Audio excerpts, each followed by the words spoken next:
اور یہی ہوتا ہے کہ ہم رمضان میں بہت سے ایمز اور گولز کے ساتھ انٹر ہوتے ہیں. ہم کہتے ہیں ہم قیام اللیل بھی کریں گے, ہم تہجد بھی پڑھیں گے, ہم ڈیلی تراویح میں بھی کھڑے ہوں گے, لیکن 5-6 دن بعد جو ہے نا وہ آہستہ آہستہ وہ پیشن وہ ختم ہوتا جاتا ہے.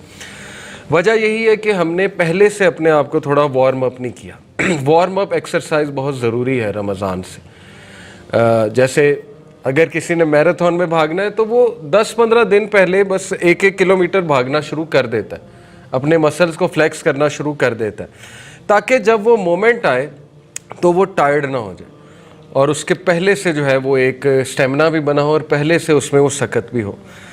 تو آپ نے دیکھا ہے کہ بہت سے لوگ جو ہے وہ بڑے بڑے گولز تو بناتے ہیں رمضان کے حوالے سے, لیکن آہستہ آہستہ وہ گولز ختم ہوتے جاتے ہیں یا وہ اچیو نہیں کر پاتے انہیں, اور رمضان ایک عام سا منتھ پھر رہ جاتا ہے ان کے لیے. بس 5 نمازیں چل رہی ہوتی ہیں, اس کے علاوہ کچھ خاص جو ہے وہ نہیں ہو پاتا, کیونکہ روٹینز بھی آج کل ایسی ہیں. اب رمضان آپ کو پتہ ہے کہ وہ ایسے ڈیز میں جو ورکنگ آورز ہیں, زیادہ تر لوگ آفس میں ہوں گے, اسکول میں ہوں گے, یونیورسٹیز میں ہوں گے. اپریل کا منتھ جو ہے وہ ظاہر ہے ایک ورکنگ منتھ ہوتا ہے, تو اس میں کس طرح ریئلسٹک گولز بنانا اور ان گولز کو اچیو کرنا یہ ہمارے لیے بہت ضروری ہے, اور وہ گولز کس لیے بنانے ہیں یہ بھی ہمارا جاننا بڑا ضروری ہے. دوسرا دیکھیں, میں ریسنٹلی دبئی گیا تو دنیاوی سفر کے لیے ہم اتنی پریپریشن کرتے ہیں, اتنی ریسرچ کرتے ہیں, ٹو ڈو لسٹ نکالتے ہیں, ایک ایک چیز ریسرچ کرتے ہیں. Places to visit in Dubai, which places are worth my money, my time, my effort وغیرہ وغیرہ. لوگوں کو کال کرتے ہیں کہ مجھے بتاؤ میں دبئی آ رہا ہوں یا فلانی جگہ آ رہا ہوں, میں کہاں جاؤں, کیا کروں, کہاں جانا چاہیے. کیا یہی ریسرچ, یہی انٹرسٹ رمضان کے لیے ہے ہمارا؟ کیا ہم کوئی آرٹیکل کھول کے پڑھتے ہیں, کیا ہم یہ ریسرچ کرتے ہیں؟ کیونکہ دیکھیں نا, دنیا میں تو ہم ریسرچ کرنے پہنچ جاتے ہیں. کوئی چھوٹا سے چھوٹا ہم نے جوتا بھی لینا ہو تو دنیاوی معاملے میں ہم ریسرچ کرتے ہیں, باٹا کا اچھا ہے, سروس کا اچھا ہے, انڈیور کہاں کا اچھا ہے. تو دینی معاملے میں تھوڑی سستی برتتے ہیں. دینی معاملے میں ہم اس کے انتظار میں رہتے ہیں کہ کوئی بتائے گا ہمیں آ کے. تو ایسے نہیں ہوتا ہے. ہمیں دینی معاملے میں زیادہ ریسرچ کرنی چاہیے اور زیادہ پیشن شو کرنا چاہیے اور خود سے پڑھنا چاہیے. بے شمار کتابیں ہیں رمضان کے ورچوز پہ. ہمیں ایسے اعمال کی لسٹ نکالنی چاہیے جو سب سے بہترین اعمال ہے اللہ تعالیٰ کے نزدیک, کیونکہ we are entering a great month, جس منتھ میں ریوارڈ زیادہ ہوتا ہے. اوبیس سی بات ہے, ایک عام سا عمل آپ کریں گے اس کا بہت گریٹ ریوارڈ ہوگا. تو ایسی اپرچونٹی مس نہیں کر سکتا ایک مسلمان, ایک ذی شعور مسلمان. ایک ایسا منتھ جو فارگیونیس کا منتھ ہے, اس میں جتنی اللہ کی رحمتیں آپ سمیٹ لوگے اتنا بہتر ہے آپ کے لیے, آنے والی زندگی کے لیے بہتر ہے. ایک ایسا منتھ جو ٹریننگ کا منتھ ہے, جس میں آپ 1 منتھ ٹریننگ کرو گے اور وہ ٹریننگ 11 منتھس آپ کو فائدہ دے گی. تو اس لیے اس پہ بھی جتنی آپ ریسرچ کریں گے اچھا ہے, جتنے آپ اس پہ آرٹیکلس پڑھیں گے. یہ پڑھیں رسول اللہ کیسے اس پہ پریپریشن کرتے تھے, احادیث پڑھیں, رمضان پہ احادیث نکال لیں, سمپل گوگل پہ لکھیں حدیث آن رمضان, پڑھیں. تقوی کے بارے میں پڑھیں, تقوی کیا ہے, تقوی والے اعمال کیا ہیں, اللہ کو کون سے اعمال سب سے زیادہ محبوب ہیں, اور وہ لسٹ بنائیں. اسی طرح مائنڈ پریپیئر ہوتا ہے نا, مائنڈ کو بھی آپ میسج دے رہے ہیں کہ بھئی پریپیئر ہو جاؤ اس منتھ کے بارے میں. ایسا نہ ہو کہ آپ ان پریپیئرڈ اس منتھ میں انٹر ہوں اور پھر رینڈمنس ہو اور پھر پتہ بھی نہ لگے کہ کون سے اعمال کرنے ہیں. جتنا ویل پریپیئرڈ ہوں گے اتنا ہمارے لیے بہتر ہے. تو انشاءاللہ ہم کچھ بات کرتے ہیں, میں آپ کو کچھ سٹیپ بائی سٹیپ جو ہے وہ سجیشنز دیتا ہوں کہ اس منتھ میں انٹر ہونے کے لیے کیا کیا چیز انڈرسٹینڈ کرنا جو ہے وہ ضروری ہے. سب سے پہلا سٹیپ یہ ہے کہ you understand the nature of fasting. اور اس سے میری کیا مراد ہے؟ ظاہر ہے کہ جب روزوں کا ذہن میں نام آتا ہے تو پکوڑے, سموسے, رولز, یہ ساری چیزیں ذہن میں آتی ہیں, جو کہ بڑا مشہور ہے ہمارے ہاں. بلکہ لوگ مائنڈ کر جاتے ہیں اگر ان کے سامنے پکوڑے نہ رکھو, وہ کہتے ہیں یہ افطاری صحیح سے کرائی نہیں اگلے نے. کوئی ہیلدی چیز رکھ دو, مائنڈ کر جاتے ہیں, یعنی فروٹ ہیلدی ہے, کھجوریں ہیلدی ہیں, اور زیادہ نہ کھلاؤ تو لوگ غصہ بھی ہو جاتے ہیں جب افطاری کی جائے. تو اہتمام بہت کیا جاتا ہے ہمارے یہاں ماشاءاللہ سب کانٹیننٹ میں. روح افزا مسٹ ہے, پکوڑے مسٹ ہیں, چکوریاں کہہ لیں وہ آئلی پروڈکٹس مسٹ ہیں, پھر یہ سموسے اور رولز لوگ اسپیشل بنواتے ہیں. ٹھیک ہے, اللہ تعالیٰ کی حلال کردہ چیزیں ہیں, کھانے میں کوئی حرج نہیں ہے, منع نہیں ہے, بلکہ خوشی کا موقع ہے, افطاری خوشی سے ہی کرنی چاہیے. بٹ بات یہ ہے نا کہ سم ویئر ڈاؤن دا لائن ان چیزوں کی وجہ سے ہم اصل مقصد سے ہٹ جاتے ہیں اور اپنے اوپر بہت برڈن لے لیتے ہیں. خواتین پہ بہت برڈن ہوتا ہے, مردوں کی ڈیمانڈ بہت ہوتی ہے, افطاری میں یہ ہونا چاہیے, سحری میں بھی یہ چیزیں ہونی چاہیے. پھر ہمارے ہاں بونگ پائے اور نہاری سے سحری ہو رہی ہوتی ہے اور پراٹھوں سے، تو اس کے بعد پھر ظاہر ہے پیاس ہی لگنی ہے، اس کے بعد نیند آنی ہے ٹکا کے، تو وہ بونگ پائے کھا کے جب آپ سو گے تو ٹکا کے سو گے، تو وہ روزے کا مقصد ہی ختم ہو گیا۔ اللہ تعالیٰ کا حکم تھا کہ روزے کو جتنا میکسیمم آپ جاگ کے گزار لو، جتنا اس کا وہ چیز فیل کر لو، روحانیت فیل کر لو۔ روحانیت اسی طرح آتی ہے، بھوک سے ہی روحانیت آتی ہے۔ جو بندہ زیادہ کھاتا ہے، زیادہ سوتا ہے، وہ روحانی تو کبھی نہیں ہو سکتا۔ یہ تو بنیادی باتیں ہیں، بنیادی اصول ہیں، کم بولنا، کم کھانا، کم سونا، یہ روحانیت کی نشانی ہے۔ حکیم لقمان سے کسی نے پوچھا تھا کہ آپ کے ہاں اتنے لوگ آتے ہیں آپ سے مشورہ کرنے، آپ حکیم کیسے بن گئے؟ تو انہوں نے کہا کہ 6 چیزیں ہیں، کم کھاؤ، کم سو، کم گفتگو کرو، وعدہ جب کرو تو نبھاؤ، آنکھوں میں حیا پیدا کرو، جب بولو سچ بولو۔ یہ 6 ایک باتیں انہوں نے بتائیں، تفسیر میں آتا ہے سورہ لقمان کی۔ تو حکمت کی یہ نشانی ہے، اور ایگزیکٹلی یہی 6 چیزیں رمضان ہمیں انسٹل کر رہا ہے۔ اگر آپ غور کریں، جب انسان روزے سے ہوتا ہے، اللہ کے نبی نے اس کو کم بولنے کا جو ہے وہ اس طرف اشارہ کیا، خصوصاً اگر بری گفتگو ہے، لڑائی ہو، انسان کہہ دے جی کہ میں روزے سے ہوں اگلے کو۔ اور لڑائیاں بہت ہوتی ہیں رمضان میں، لوگ فرسٹریٹڈ ہوتے ہیں، جاب ہولڈرز اسپیشلی بائک پہ نکلے ہوتے ہیں، گاڑیوں پہ نکلے ہوتے ہیں، ظاہر ہے گرمی بھی ہوتی ہے، تو ان لوگ جو ہے وہ جھڑپ کر لیتے ہیں، لوگ فروٹ والوں سے لڑنے لگ جاتے ہیں، لوگ مختلف جگہ جا کر جو ہے وہ اپنا ٹیمپر لوز کر دیتے ہیں۔ تو اس کے بارے میں کلیئرلی رسول اللہ صلی اللہ علیہ وسلم نے فرمایا کہ اللہ تعالیٰ کو تمہاری بھوک اور پیاس کی کوئی ضرورت نہیں ہے، اگر تم زبان کا ہی خیال نہیں کر رہے ہو، بیک بائٹنگ کر رہے ہو، اگر تم سخت زبان ابھی تک استعمال کر رہے ہو، یا تمہارے دل نرم نہیں ہوئے۔ تو دیکھیں ہر چیز کی پریکٹس ہے رمضان میں، اور یہ سارے اعمال تقویٰ کی طرف لے جاتے ہیں، یہ تقوی کی ٹریننگ ہے۔ اسی لیے اللہ نے قرآن مجید سورہ بقرہ آیت نمبر 183 میں کہا، یا ایھا الذین آمنوا کتب علیکم الصیام کما کتب علی الذین من قبلکم لعلکم تتقون۔ اے لوگو جو ایمان لائے ہو، رمضان ہم نے تم پر روزے ہم نے تم پر فرض کیے ہیں جیسے پچھلی قوموں پر فرض کیے تھے، لعلکم تتقون، تاکہ تم متقون بن جاؤ، تقوی والے بن جاؤ، پرہیزگار بن جاؤ۔ یہ ٹریننگ ہے پرہیزگاری کی، لیکن وہ پرہیزگاری کیسے اچیو ہوگی، یہ ایک سوالیہ نشان ہے، اور اسی کے بارے میں ریسرچ کرنی چاہیے ہمیں کہ پرہیزگاری کا کیا وہ میکانزم ہے جو رمضان ہمیں دیتا ہے۔ تو اس میں یہی ہے کم سونا، کم کھانا، کم بولنا، اپنے معاملات کو درست کرنا، اور اللہ سبحانہ و تعالیٰ کی عبادت میں آگے بڑھنا، یہ سارے تقوی کے اعمال ہیں۔ تو اس کے علاوہ بہت سی حدیث میں آپ کے سامنے رکھتا ہوں رمضان کے ورچوز کے اوپر، اور یہ بات بھی یاد رکھیں کہ رمضان جو ہے یہ جوائے کا منتھ ہے مسلمان کے لیے، ہیپینس کا منتھ، خوشی کا منتھ ہے۔ اس میں خوش رہنا چاہیے انسان کو، اور اس پہ حدیث بھی ہے صحیح البخاری کی، رسول اللہ صلی اللہ علیہ وسلم نے فرمایا، the fasting person has 2 kinds of happiness, روزے رکھنے والا جو ہے اس کے لیے 2 خوشیاں ہیں۔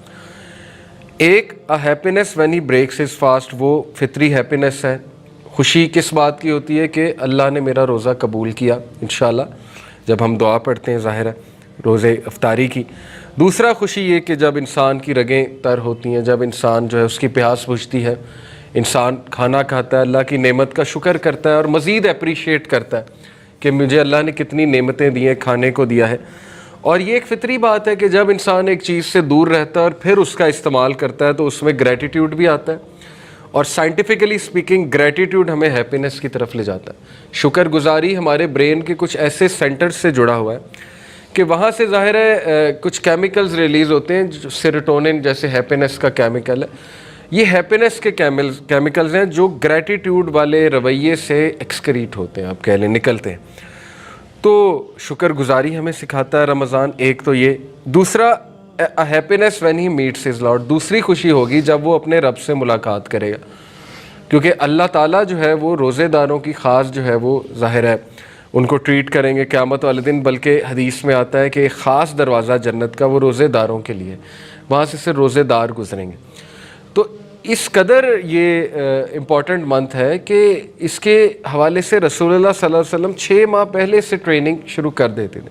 اور ٹریننگ سے کیا مراد ہے؟ دیکھیں، ہم نے رمضان میں اگر ایک گول بنایا کہ ہم نے عبادات زیادہ کرنی ہے، تو اس کے لیے آپ کو ابھی سے عبادات بڑھانی پڑیں گی۔ اس سے کیا مراد ہے؟ اگر آپ نماز آپ کی 5 منٹ کی ہے یا 6 منٹ کی ہے، 4 فرض نماز، تو آپ اس کو 10 منٹ پہ لے جائیں سٹیمنا بڑھانے کے لیے۔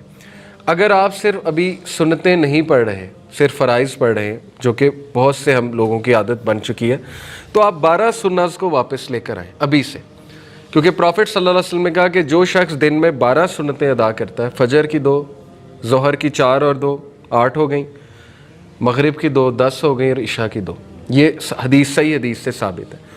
وہ جو عشاء کی 17 رکعات ہیں وہ ظاہر ہے وہ ضعیف روایات ہیں، وہ ثابت نہیں ہے، تو یہ 12 سنتیں ثابت ہیں صحیح حدیث سے۔ تو جو یہ 12 سنتیں ادا کرتا ہے، اللہ کے نبی نے کہا کہ جنت میں اس کے لیے خاص محل بنایا جاتا ہے۔ تو ابھی سے اس کی پریکٹس شروع کر دینی چاہیے، ابھی سے 12 سنتیں آپ پڑھنا شروع کر دیں تاکہ رمضان میں پڑھنا مزید آسان ہو، اور ابھی سے آپ ایڈجسٹمنٹ کر لیں کچھ اپنی روٹین کی، ٹھیک ہے نا، پہلے سے ایکسپیرینس کر لیں کہ مجھے کیا کیا چیز ایڈجسٹ کرنے والی ہے، ورنہ رمضان میں ایڈجسٹمنٹ کریں گے تو پھر وہ روزہ بھی ڈسٹرب ہو سکتا ہے اور عبادات بھی جو ہے وہ ڈسٹرب ہو سکتی ہیں۔ اسی طرح مثال کے طور پہ آپ کہتے ہیں میں قرآن زیادہ پڑھوں گا رمضان میں، تو آپ ابھی سے وہ عادت ڈالیں، آپ اپنی سنتیں جو ہیں ان میں سورہ اخلاص کی جگہ اور سورج پڑھیں جو بھی آپ کو آتی ہیں۔ ہم زیادہ تر سورہ اخلاص پڑھتے ہیں، ہماری عادت ہے، تو آپ مختلف سورج پڑھنا شروع کریں 30ویں پارے کی۔ اس سے کیا ہوگا، آپ کی نماز میں ایک آپ کو خشیت بھی فیل ہوگی، ٹھیک ہے نا، آپ زیادہ صورتیں پڑھیں گے، آپ کی توجہ بھی نماز کی طرف آئے گی، ایک فطری بات ہے۔ تو ابھی سے وہ پریکٹس شروع کر دیں۔ اسی طرح آج سے ہی قرآن مجید کو ٹارگٹ بنائیں کہ میں اس کی تلاوت زیادہ سے زیادہ کروں، تاکہ جب منتھ آف رمضان آئے تو میرے لیے کوئی ایک دم سے نئی چیز نہ ہو، پہلے سے اس اسٹیمنا بلڈ ہوا ہوا ہے، پہلے سے تھوڑی ایکسرسائز کی ہوئی ہے، تو اس میں مزید دل نرم ہو جاتا ہے، کیونکہ رمضان سے زیادہ فیوریبل ماحول کوئی بھی نہیں ہے۔ بلکہ یہ ایک بہت امپورٹنٹ پوائنٹ ہے جو میں ڈسکس کرنا چاہتا ہوں کہ دا ریزن زیادہ تر لوگ رمضان میں چینج ہوتے ہیں، اس کی وجہ یہ ہے کہ سب سے فیوریبل انوائرمنٹ رمضان میں ہوتا ہے ہر لحاظ سے، چینج ہونے کے حوالے سے اور ہیبٹ چینج کے حوالے سے۔ نمبر 1 شیاطین قید ہوتے ہیں۔ اللہ کے نبی صلی اللہ علیہ وسلم نے فرمایا کہ رمضان میں آپ کو حدیث پوری کی پوری سامنے رکھ دیتا ہوں، the month of Ramzan has come, یہ صحیح حدیث ہے مسند احمد کی، a blessed month in which Allah Almighty has obligated you to fast, in it the gates of heaven are opened، جنت کے دروازے کھول دیے جاتے ہیں، رحمت کے دروازے، جنت کے دروازے، دل نرم ہو جاتے ہیں، فیوریبل انوائرمنٹ ہے to change, and in it the gates of hell fire are closed, جہنم کے دروازے بند کر دیے جاتے ہیں، and in it the devils are chained, اور جو شیاطین ہے، شریر شیاطین ہے، وہ چین کر دیے جاتے ہیں جنہوں نے تباہی مچائی ہوتی ہے، and in it is a night that is better than 1000 month، اور اس میں ایک رات ہے جو 1000 مہینوں سے بہتر ہے، thus whoever is deprived of its good is truly deprived، لہٰذا جو بھی اس سے فائدہ نہ اٹھا سکا وہ واقعی ہی ایک بدبخت انسان ہے، ٹرولی ڈپرائیوڈ انسان ہے، وہ بہت زیادہ ڈیپریویشن ہے اس کی زندگی میں۔ تو اس لیے ابھی سے ایسے گریٹ منتھ کی محنت ہمیں شروع کرنی چاہیے۔ اگر آپ نے پلان بنایا ہے کہ میں نے کچھ دعائیں یاد کرنی ہیں، تو آپ ابھی سے وہ دعائیں یاد کرنا شروع کر دیں تاکہ رمضان میں ان دعاؤں کو آپ پڑھیں۔ جیسے آپ نے ایک ٹاپک سلیکٹ کیا جی تقوی کی دعائیں، میرے اندر اس کی کمی ہے، تو تقوی کی دعائیں نکالیں، رسول اللہ کی سکھائی ان کو لسٹ ڈاؤن کریں اور ان کو یاد کرنا شروع کریں، آج سے یاد کرنا شروع کریں، ٹائم نکال کے۔ آپ کو ایک ٹاسک بھی مل جائے گا، فضولیات سے بھی ہٹ جائیں گے ہم، فضول ایکٹیویٹیز سے، اور انشاءاللہ تقویٰ بھی بلڈ ہوگا۔ اسی طرح آپ کہتے ہیں کہ میں شکر گزاری کی دعائیں دیکھنا چاہتا ہوں یا اللہ کی حمد و ثنا کے الفاظ یاد کرنا چاہتا ہوں۔ دعا میں جتنے اللہ کی حمد و ثنا ہے اتنی وہ دعا مضبوط ہے۔ ہم تو سمپل یہ کہتے ہیں نا الحمدللہ والصلاۃ والسلام علی رسول اللہ، یہ ٹھیک ہے، لیکن اگر آپ اسلاف کی دعائیں دیکھیں تو وہ اللہ کی بہت بہت بہت حمد بیان کرتے تھے۔ الحمدللہ رب العالمین، اللہم انت السلام منک السلام، تبارکت یا ذا الجلال والاکرام، سبحان اللہ و بحمدی عدد خلقی و رضا نفسی و زینت عرشی مداد کلماتہ۔ تو بہت لمبی چوڑی حمد اللہ سبحانہ و تعالیٰ کی حدیث میں بیان ہوئی ہے، اذکار میں آتی ہے صبح اور شام کے، وہ یاد کریں۔ جتنا آپ اللہ کی حمد و ثنا بیان کریں گے اپنی دعا میں اتنا دعا مضبوط ہے اور اللہ بھی راضی ہوں گے، اللہ خوش ہوں گے، اللہ کو اپنی جو حمد و ثنا ہے بہت پسند ہے۔ پھر ایسے اذکار نکالیں جن کی بہت زیادہ اہمیت ہے، یہ سرچ کریں وہ کیا ہے۔ ایک حدیث میں آتا ہے کہ سبحان اللہ، الحمدللہ اور لا الہ الا اللہ، یہ اللہ کے عرش کے گرد چکر لگاتے ہیں، یہ جو ورد ہے۔ اور جب آپ یہ ورد کرتے ہیں، کانٹیکس بتا رہا ہوں حدیث کا، تو ظاہر ہے کہ یہ آپ کا ورد بھی اوپر جاتا ہے اور وہ بھی اللہ کے ارد گرد، عرش کے ارد گرد چکر لگاتا ہے. تو یہ اتنا پاورفل ورد ہے اور کچھ بھی نہیں ہے اس سے. نہ آپ کی کوئی میٹنگ رکی، نہ ڈرائیونگ رکی، کچھ بھی نہیں رکا. ڈرائیونگ کرتے کرتے سبحان اللہ، الحمدللہ، لا الہ الا اللہ حدیث کے مطابق. پھر درود ابراہیمی کی کتنی زیادہ فضیلت ہے. پھر ظاہر ہے استغفر اللہ توبو الیہ کی کتنی فضیلت ہے. جو کوئی اللہ کا استغفار کرتا ہے اللہ اسے ہر مشکل سے نکال لیتا ہے، اللہ اس کا رزق بڑھاتا ہے. استغفار کے کتنے فائدے ہیں. تو ابھی سے اپنے دل کو، اپنی زبان کو ابھی سے آپ کو تر کرنا پڑے گا اپنے ذکر کے ساتھ، تاکہ آپ کی پریکٹس ہے اور وہ ذکر جو ہے وہ جاری ہو جائے آپ کی زبان میں. ادروائز مشکل ہوتا ہے پریکٹس اس کی. ہم نہیں چاہتے کہ رمضان میں وہ پریکٹس کریں. یہ مسٹیک ہے. زیادہ تر لوگ رمضان کو as a month of practice لیتے ہیں، جبکہ اس سے پہلے پریکٹس ہے. اس منتھ میں اصل میں عمل ہے، اور وہ عمل آپ کو نیکسٹ 11 منتھس میں بہت زیادہ فائدہ دے گا. بہت سے لوگ اس چیز کا ویٹ کر رہے ہوتے ہیں کہ یار نماز میں ابھی نہیں شروع کروں گا، رمضان آنے دو، رمضان میں 5 وقت شروع کر دوں گا، سنتیں بھی ادا کرنا شروع کر دوں گا. تو وہ ایک غلطی ہے میرے نزدیک. مطلب میں اس کو ایسے دیکھتا ہوں. باقی اللہ جس کو ہدایت دے، رمضان میں ڈیفینیٹلی بہت سے لوگ چینج ہوتے ہیں. میں یہ سمجھتا ہوں کہ آپ ابھی سے شروع کریں اور اس منتھ میں بڑھائیں، مزید بڑھائیں ان چیزوں کو. اسی طرح کسی کو لگتا ہے کہ اسے کسی خاص دعا کی یاد کرنے کی ضرورت ہے رزق بڑھانے کی، تو وہ رزق کی دعائیں نکالے، یاد کرنا شروع کر دے. برکت کی دعائیں نکالے، یاد کرنا شروع کر دے. بہت سی دعائیں، حصن المسلم ایک دعا کی کتاب ہے، تو یہ ابھی سے یاد کرے اور مخصوص دعاؤں کا ایک پیکج بنائیں، پورا پریپیئر کرے کہ جی یہ افطاری سے پہلے میں یہ دعائیں کروں گا. کیونکہ افطار سے پہلے رسول اللہ صلی اللہ علیہ وسلم نے فرمایا کہ روزے دار کی دعا قبول ہوتی ہے. پکی بات ہے. اللہ تعالیٰ کیونکہ راضی ہوتے ہیں اس سے، تو ڈیفینیٹلی ایسا بندہ دعا کرے گا تو اللہ کے ہاں اس دعا کی بڑی قدر ہے. لیکن وہ کیا دعائیں ہوں گی یہ آپ کو ابھی سے سوچنا چاہیے. اسپیسیفک، جتنی دعا اسپیسیفک ہے اتنا اللہ کو پسند ہے. آپ موسیٰ علیہ السلام کی دعا دیکھیں، ربی اشرح لی صدری ویسر لی امری واحلل عقدۃ من لسانی یفقہوا قولی واجعل لی وزیرا من اہلی ہارون اخی. اتنا اسپیسیفک کہ نام تک پتہ ہے مجھے کون بندہ چاہیے وزیر، ہارون. ہماری دعائیں اسپیسیفک تو نہیں ہوتی، جنرل ہوتی ہیں. اللہ نیک بنا دے، یہ دعا ہوتی. ٹھیک ہے، اچھی دعا ہے، لیکن بھی اسپیسیفائی کس قسم کا نیک بنا دے، کتنا نیک بنا دے، کس لیول کا نیک بنا دے. جتنا اللہ سے اسپیسیفک ہوں گے اتنا آپ کی سیریسنس شو ہو رہی ہے.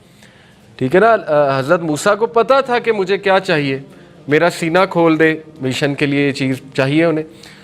پھر میری زبان جو ہے اس میں روانگی پیدا کر دے، اس میں لکنت ہے، اس میں روانگی پیدا کر دے، اور میرے لیے آسانی پیدا کر دے جو ٹاسک میں کرنے چاہ رہا ہوں. اور میرا ایک وزیر مقرر کر دے، اور وہ وزیر ہو کون؟ وہ ہارون ہو. کون؟ میرا بھائی ہو. تو یہ دعا کا فلسفہ ہے. ٹھیک ہے. یہ فلسفے کو ذہن میں رکھتے ہوئے دعائیں جو ہیں وہ تشکیل دیں، ان کی لسٹ بنائیں، اور وہ دعاز آپ افطاری پہ کریں، ایک پلان کے ساتھ کریں. رمضان میں بے شک دعائیں قبول ہوتی ہیں، روزے دار کی دعائیں جو ہیں وہ قبول ہوتی ہیں.